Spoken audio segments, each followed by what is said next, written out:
80वां सर्ग। पूर्व सर्ग में वैज्ञानिक तत्व दृष्टि से प्रलय क्रम का वर्णन हो चुका। अब योगी गम्य अन्य प्राकृत प्रलय क्रम का वर्णन। विधाता की वासना से कल्पित उसके लोक देव भुवन आदि समस्त प्रपंच को जो प्रारब्ध क्षय के अंतर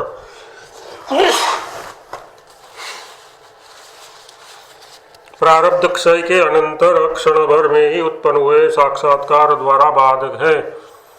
तदरूप वैज्ञानिक प्रलय का जो स्वप्न बाध के सदस्य है उसका मुक्त पुरुषों की दृष्टि से नापश्यम स्वप्नम नगरम बुद्ध्यमान इवाग्रमम इत्यादि श्लोक द्वारा उपयुक्त उपपत्ति पूर्वक पूर्व सर्ग में वर्णन हो चुका। अब बुद्ध पुरुषों की दृष्टि से विधाता की देह उसके आरंभ उपाधियों तथा उसके इंद्रिय आदिकों का अपने अपने कारण में लय द्वारा माया सबल ब्रह्म में लय रूपी प्रलय का उपवर्णन करने के लिए उपक्रम करते हैं। महाराज वशिष्ठ जी ने कहा, ऐसे रामचंद्र जी इस तरह आए हुए वे सभी ब्रह्मलोक निवासी अदृश्य रूपता को ऐसे प्राप्त हो गए जैसे बत्ती से रहित दीप। उसके अनंतर जब विधाता की देह माया सबल ब्रह्म रूपता को प्राप्त हो गई तब पूर्वोक्त वे उन 12 आदित्यों ने जो प्रकाशमयी ज्वालाओं से युक्त थे पृथ्वी आदि की तरह उस ब्रह्मलोक को भी भस्मीभूत बना डाला। प्रारब्धवश अधिकार का अंत हो जाने पर आदित्य आदि जितने अधिकारी जीव थे वे भी चरम साक्षात्कार द्वारा अपने अपने समस्त प्रपंच का नाश हो जाने से पूर्वोक्त के समान ही वैदेह कैवल्य को प्राप्त हो गए। ये कहते हैं, इस रामचंद्र जी विधाता के नगर को जलाकर तथा विधाता के समान ही स्वयं ध्यान करके वे आदित्य आदि भी निर्वाण को ऐसे प्राप्त हो गए जैसे तेल और बत्ती से रहित दीप। उसके बाद का दृश्य कैसा था ये कहते हैं, तदनंतर सुंदर विशाल तरंगों से युक्त महासागर की बाढ़ ने विधाता के नगरांत को ऐसे पूर्ण रूप परिपूर्ण कर दिया जैसे रात में सारी पृथ्वी को अंधकार ब्रह्मलोक पर्यंत सब सारा जगत केवल एकमात्र रस से परिपूर्ण पके हुए अंगूर के फल के सदस्य जल से परिपूर्ण हो गया। उन अनेक तरह के तरंगों से तैरते हुए पर्वत समूहों तथा विदा देवादि शरीरों से तोड़फोड़ दिए जाने के कारण छिन्न भिन्न हुए कल्पांतों के पुष्करावर्त आदि मेघ सब जल में ही विलीन हो गए। इसी बीच में वह मैंने कोई एक भयंकर रूप देखा जो आकाश से यानी ठीक आकाश के मध्य से अभ्युदित हुआ था। वे वह रूप देखते ही मारे भय के कांप गया। भय के कारण रूप अद्भुत विशेषणों से उसी रूप का वर्णन करते हैं। कल्पांत जगत के आकार के समान आकाश को भर देने वाला काला वह रूप देखने में ऐसे प्रतीत हो रहा था मानो कल्पांत का प्रत्येक काल का एकत्रित हुआ प्रत्येक रात्र का एकत्रित हुआ सारा अंधकार शरीर धारण करके सामने आकर खड़ा हो गया हो। रंग में काला होते हुए भी वह अपने तेज से चमक रहा था। ये कहते हैं, लाखों तरुण आदित्यों के प्रकाश में तेज को वह धारण कर रहा था। दीप्यमान स्थिर बिजली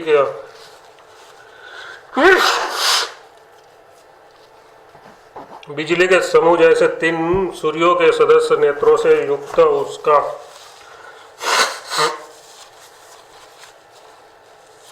मुख तो बहुत ही ज्यादा चमकदार दिखता था। वह ज्वालाओं के पुंज को खूब उगल रहा था। उसके 5 मुख थे, 10 भुजाएं थी और 3 नेत्र उसके थे। वह अपने हाथ में त्रिशूल लिए हुआ था। अंतः शून्य आकाश में वह मानो आ रहा था। उसका कारण है कि उसका आकाश की तरह विशाल आकार था। दीप्त मेघ की तरह श्याम शरीर धारण कर वह स्थिर था। एकमात्र महासागर के परिपूर्ण ब्रह्मांड के बाहर आकाश में वह अवस्थित था। हाथ पैर आदि के रचना विशेष से लक्षित वह आकाश जैसा था। अपनी नाक की श्वास वायु के गमनागमन से वह उस एक महासागर को कंपित कर रहा था। वह अपने भुजदंडों से क्षीरसागर को शोभित कर देने वाले गोविंद भगवान के सदस्य था। उसे देखने से ऐसा मालूम हो रहा था कि महाप्रलयकालीन सभी समुद्रों की बाढ़ ही मानो पुरुषाकार से स्वयं उपस्थित हो गई है। तथा सबका कारण होने से स्वयं कारण रहित सर्वसमष्टि रूप अहंकार ही मूर्तिमान होकर आ गया हो। प्रतीत हो रहा था कि मानो उड़ने में अत्यंत कुशल अपने पंख समूहों से समस्त कूल पर्वतों के महावृंद ने ही स्वयं अपने स्थान से उड़कर सारे आकाश को पूर्ण कर दिया है। वैसा रूप देखने के अनंतर त्रिशूल तथा 3 नेत्रों से वह भगवान जगदीश्वर रुद्र है। ऐसा मैंने दूर से ही उस भगवान परमेश्वर को नमस्कार किया।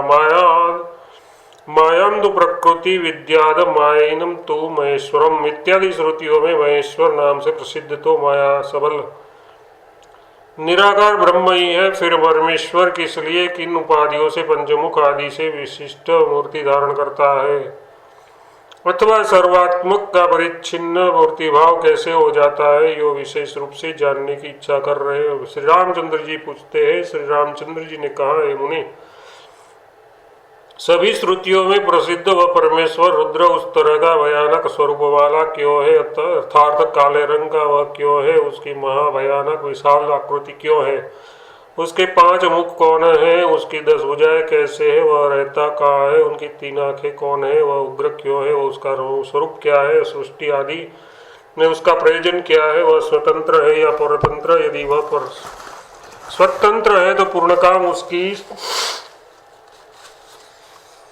संहार में प्रवृत्ति क्यों है, यदि वह परतंत्र है तो फिर वह किससे प्रेरित होकर कार्य करता है, उसने क्या किया। उस परमेश्वर के रुद्र रूप होने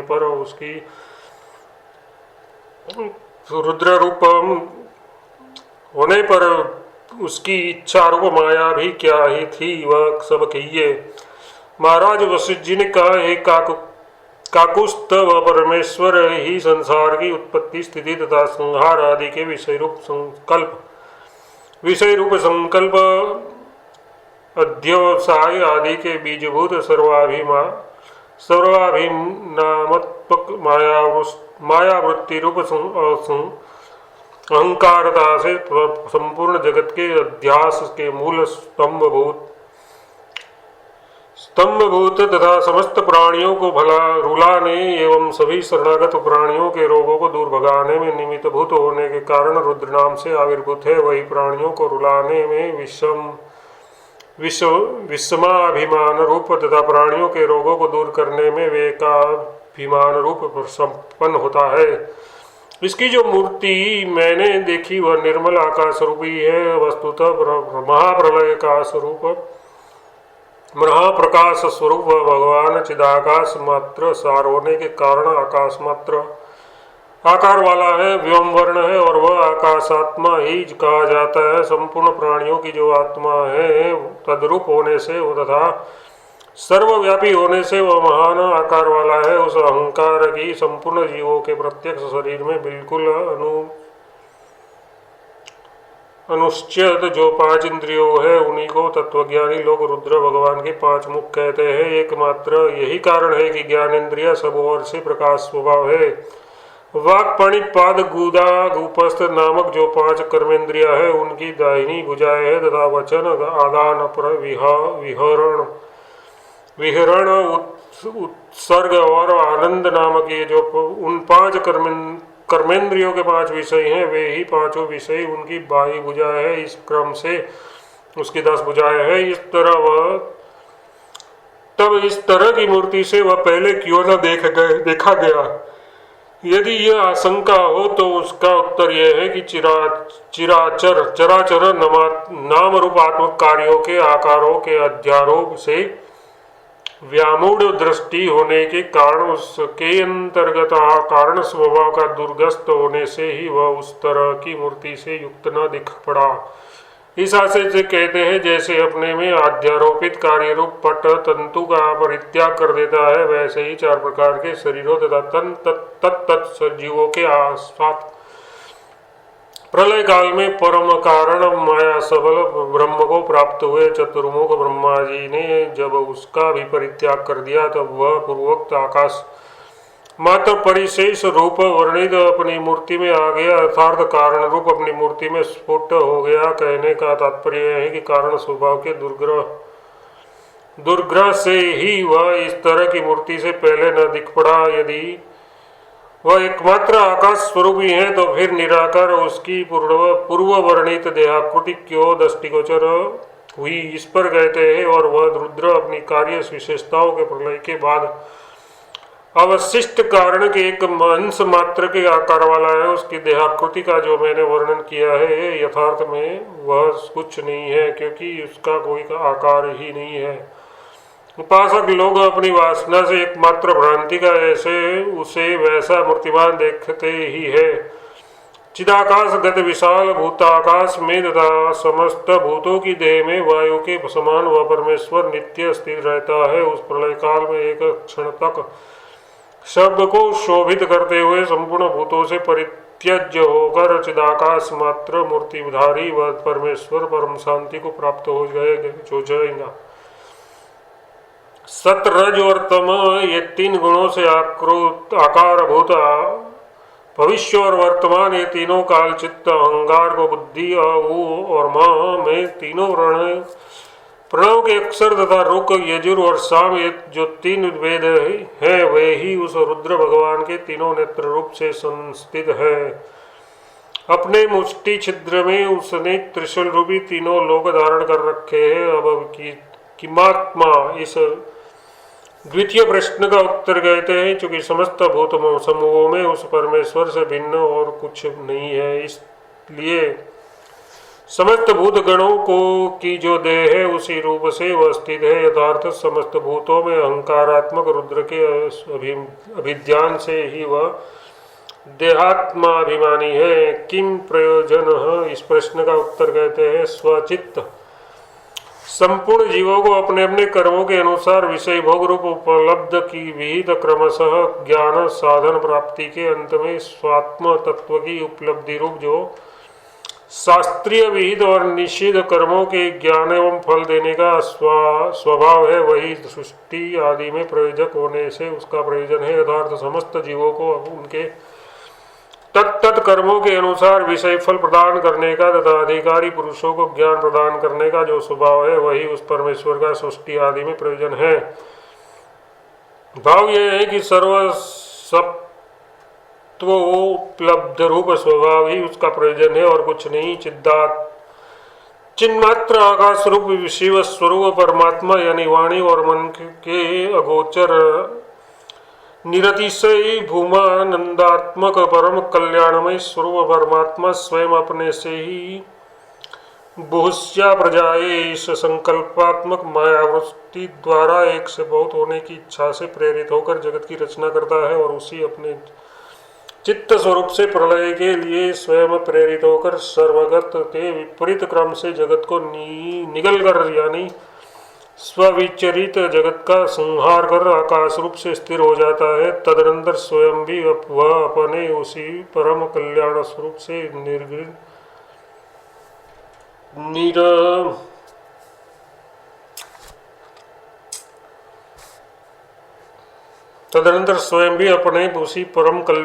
से निर्गीणित होता हुआ अपने उस आकाश भाव का भी परित्याग करके भूमानंद स्वरूप प्रतिष्ठा रूप परम शांति को प्राप्त हो जाता है। किम कृष्णम इत्यादि सभी प्रश्नों का उत्पत्ति पूर्वक जो उत्तर दिया गया है उसका स्मरण कराते हुए महाराज वशिष्ठ जी उपसंहार करते हैं। निर्मल चिदाकाश रूप यही परमेश्वर महाकाल रुद्र का रूप धारण कर प्रलय लाकर के सारे जगत को एक महासागर के रूप में परिणित कर देता है। और जब सारा ब्रह्मांड एकमात्र महासागर के रूप में परिणित हो जाता है, तब उस महासागर का जल पीकर पुनः शरीर न धारण करने के लिए परम शांति को प्राप्त होता है। किम करो, तो इस उपान्य प्रश्न का उत्तर सुनने के लिए उत्सुक श्री रामचंद्र जी को जानकर महाराज वशिष्ठ जी उत्तर देते हैं। श्री रामचंद्र जी, वैसा भयंकर रूप देखने के बाद मैंने देखा कि वह परमेश्वर उद्यम करके यानी उद्धत होकर श्वास वायु के वेग से उस महासागर को पी जाने के में प्रवृत्त हो गए। उसके अनंतर श्वास वायु से आकृष्ट महासागर उसके विशाल भुज मुख है, जिसका भीतर भाग ज्वालामालाओं से व्याप्त था, ऐसे प्रविष्ट हो गया जैसे वडवा नल में अन्य काल में भी जल सूख जाने पर तेज में ही उसका उपसंहार सिद्ध है, इस आशय से कहते हैं वही अहंकार रूप रुद्र कल्प पर्यंत समुद्र में वडवानल होकर अवस्थित रहता है, परंतु जब प्रलय काल आ जाता है तब वह समुद्र के उस सारे जल को पी जाता है, जैसे जल पाताल में साप बिल में और पंच पवन प्राणियों के मुखाकाश में प्रविष्ट हो जाते हैं, वैसे ही उसे ही क्षण में बड़े वेग से आकर वह भगवान रुद्र के मुख में प्रविष्ट हो गया। और महाकाल रुद्र भगवान ने भी उस सारे जल को शीघ्र एक मुहूर्त में ही ऐसे पी लिया जैसे सूर्य भगवान अंधकार को तथा सज्जनों का संपर्क दोष समूह को। उसके बाद ब्रह्मलोक से लेकर पाताल तक जब सब स्थान ऐसे स्थान तो हो शांत और शून्य हो गए, जैसे धूल धूम्र वायु और मेघ इन भूतों से रहित सब तरह के वैश्यम से निर्मुक्त आकाश, उस समय वह आकाश के समान निर्मल तथा स्पंदन शून्य केवल 4 पदार्थ ही दिख रहे थे। हे रघुकुल नंदन, उन्हें आप सुनिए, मैं कहता हूँ। उसके मध्य में एक तो काले रंग के आकार के सदस्य आकृति वाले निराकाश भगवान रुद्रदेव स्पंदन शून्य सौरभ बिल्व की तरह एक में स्थित थे, दूसरा सप्त पाताल के तरह बहुत दूर पृथ्वी और आकाश तल के सदस्य ब्रह्मांड सदन का अधोभाग स्थित था। शैलेंद्रों तथा देवताओं के सहित पाताल भूतल तथा स्वर्ग बिल्कुल भस्म हो जाने के कारण, यानी तीनों लोकों तथा उनके भीतर रहने वाले सभी पदार्थों के भस्मभूत बन जाने के कारण पुनः जलक लेदन द्वारा एकमात्र पंक रूप में परिणित हुए पार्थिव भाग से व्याप्त होकर वह ब्रह्मांड सदस्य का अर्धभाग और ऊर्ध्व भाग की अपेक्षा अवश्य कुछ समृद्ध स्वरूप था। उसमें तीसरा पदार्थ ब्रह्मांड का ऊर्ध्व भाग स्थिर था। बहुत दूर होने के कारण यहाँ तक आंखों की ज्योतियों की बहुत न हो सकने से वह दुर्लक्ष हो काले वर्ण के आकाश के सदस्य था। चौथा पदार्थ तो उस दोनों के बीच में स्थित आकाश ही था। वह कहते हैं बहुत दूर विभक्त हुए ब्रह्मांड के उन दोनों खंडों के बीच में जो स्थिर था वह तो एकमात्र आद्यंत शून्य सर्वत्र व्यापक निर्मल ब्रह्माकाश ही था। श्री रामचंद्र जी, वहीं उसमें चौथा पदार्थ था जिसका मैंने उस समय अवलोकन किया। मेरी आंखों के सामने उपस्थित इन 4 पदार्थों के बीच में इन चारों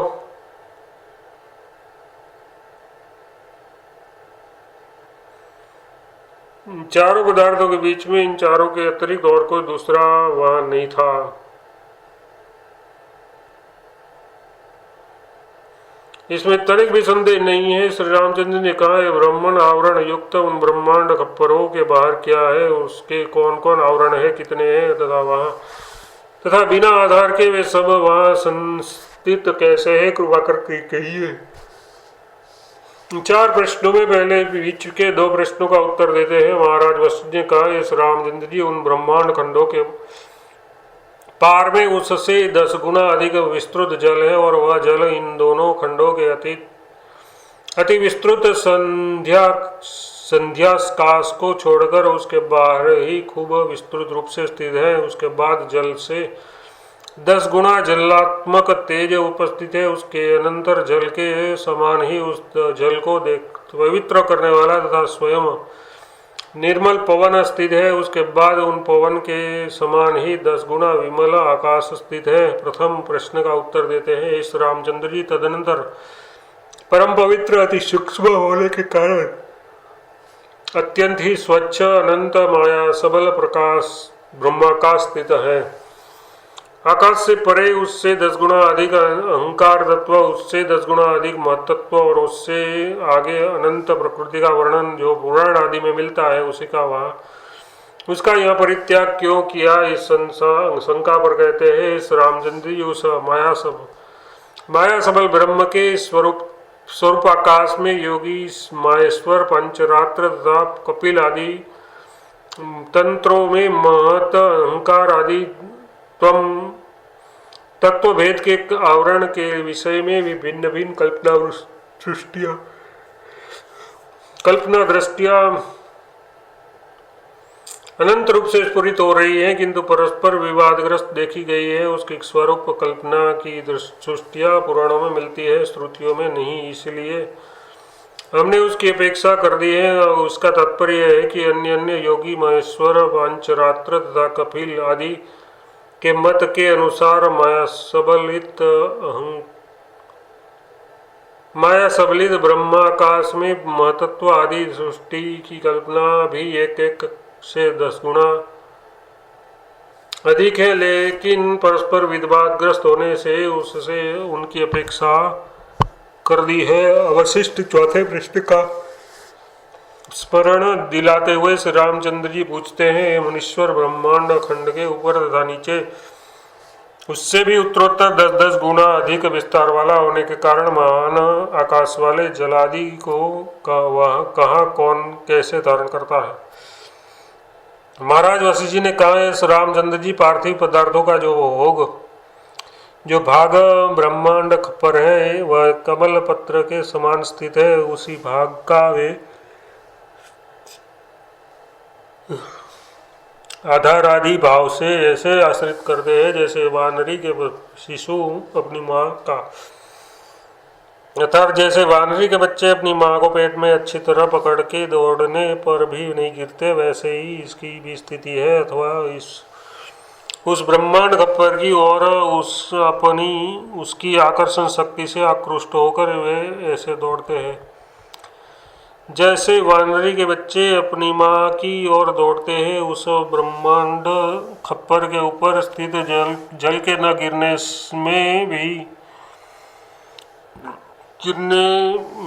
गिरने में भी यही न्याय है, इस आशय से कहते हैं। इसलिए हे श्री राम जी, ब्रह्मांड का नाम जो महाशरीर अत्यंत समीप है, उसकी ओर वे सब पदार्थ ऐसे दौड़ते हैं जैसे प्यासे प्राणी जल की ओर। जैसे शरीर में संयुक्त हाथ पैर आदि अवयव अपनी अत्यंत दृढ़ संयोग स्थिति को नहीं छोड़ते, वैसे ही उसी का अभ्यंतर अवलंबन करके तेजसादि सब अवस्थित है। और आवरणों के आधारभूत दोनों ब्रह्मांड खप्परों का जो भारी होने से अवश्य गिर जाने वाले हैं, आधार क्या है, ये श्री रामचंद्र जी पूछते हैं। श्री रामचंद्र जी ने कहा, ये ब्राह्मण, आप कृपा कर ये बताइए कीजिए कि ब्रह्मांड खंड कैसे अवस्थित रहते हैं, उनका आधार क्या, उसका आधार क्या है, किसने कैसे उसे धारण कर रखा है, अथवा तो गिरकर नष्ट कैसे होते हैं। ये जो आराध्यादि की चिंता हो रही है सो सत्यावृष्टि में ही है। मिथ्या वृष्टि में तो जो अत्यंत भारी पदार्थ है उसके भी आधार आदि का कोई नियम नहीं है। ये स्वप्ना दृष्टा से वशिष्ठ जी उत्तर देते हैं। महाराज वशिष्ठ जी ने कहा,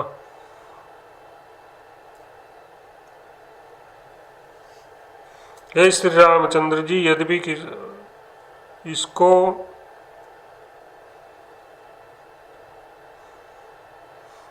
इसको किसी ने धारण कर नहीं किया है, फिर भी परमात्मा की आत्यंतिक धारणा का शक्ति से वही अच्छी तरह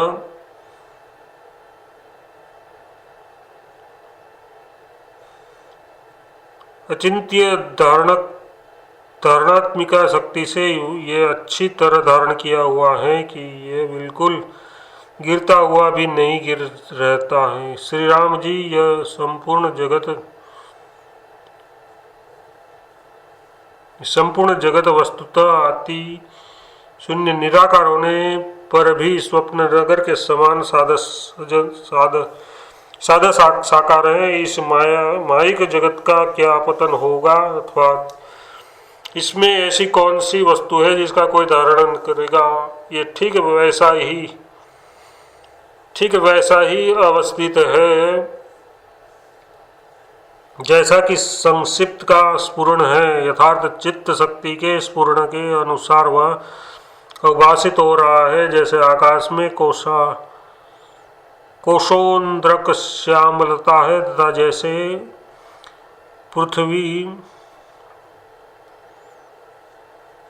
जैसे आकाश में शून्यता है, वह पवन में ऐसा स्पंदन है, वैसे ही चिदाकाश में भी ये जगत है। चिदाकाश में निराकार ही प्रतिनियताक्रम से संपूर्ण जगत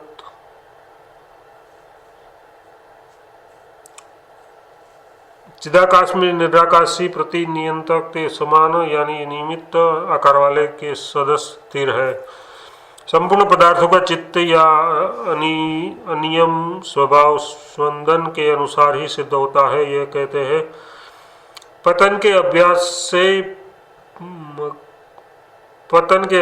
से युक्त संवित से उत्पन्न यह जगत रात दिन गिरने में तत्पर है, तथा गमन अभ्यास से युक्त संवित से यह रात दिन गमन में तत्पर है। स्थिति के अभ्यास से युक्त संवित से समुद्भवत वह संसार सदा अवस्थित है, तथा ऊर्ध्वगमनमयी चित्ती से उद्भव वह संसार निरंतर ऊर्ध्वमुखी ही बनता है। कथम वापनिश्च इसका उत्तर देते हैं महाकल्पादि के संकल्पों द्वारा नाशवंत से वह ब्रह्मांड नष्ट हो जाता है, और वो सबकी सृष्टि के आरंभ में सृष्टि कल्पों द्वारा जन्मयुक्त संवित से चिदाकाश में वह जन्म होता है। श्री रामचंद्र जी जैसे शरतकालीन आकाश की ओर देख रहे पुरुष की दृष्टि से बैर के आकार एवं सद्रूप